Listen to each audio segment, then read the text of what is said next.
প্রথমে আমার message to the team ওয়াজ যে আমি একজন ফ্যান হিসাবে কিন্তু বাংলাদেশ থেকে ছুটে এসেছি সিডনিতে তাদের খেলা দেখার জন্য। যদি ফুটবলকে ভালো না বাসতাম, যদি এই দলের প্রতি আমার এরকম আস্থা বিশ্বাস না থাকতো, যদি প্রতিটা প্লেয়ারের উপরে আমাদের ফেথ না থাকতো, তাহলে আমি এবং আমরা যারা প্রেস থেকে প্লাস অন্য দর্শকরা থেকে এসেছি এত দূর আমরা আসতাম না। আমার বার্তা ছিল যে তারা তাদের বেস্টটা দিবে, যতটুকু রিসোর্স আমরা দিতে পেরেছি আমরা দিয়েছি।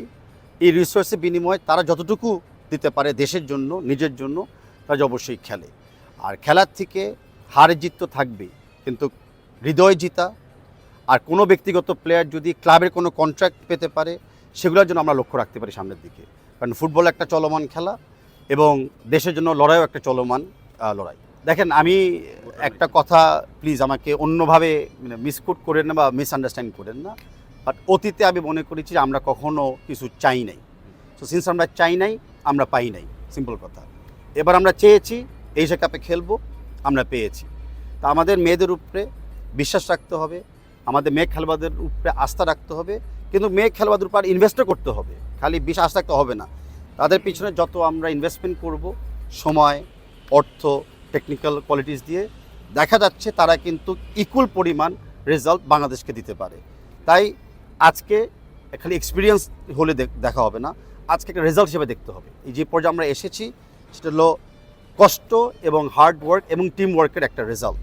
এরকম রেজাল্ট আমরা বারে বারে পেতে চাই, এন্ড ইনশাল্লাহ আমরা পাবো। দেখেন, অঘটন ঘটার কোনো ওয়ে নাই টুর্নামেন্ট শেষ না হওয়া পর্যন্ত, কারণ এই টুর্নামেন্টে বেস্ট থার্ড টিম দুজন কিন্তু কোয়ালিফাইও করবে। তা আমাদের শেষ খেলা পর্যন্ত, তৃতীয় ম্যাচ পর্যন্ত এবং অন্যরা তৃতীয় ম্যাচ শেষ না হওয়া পর্যন্ত সবসময় আমাদের একটা চান্স থাকবে।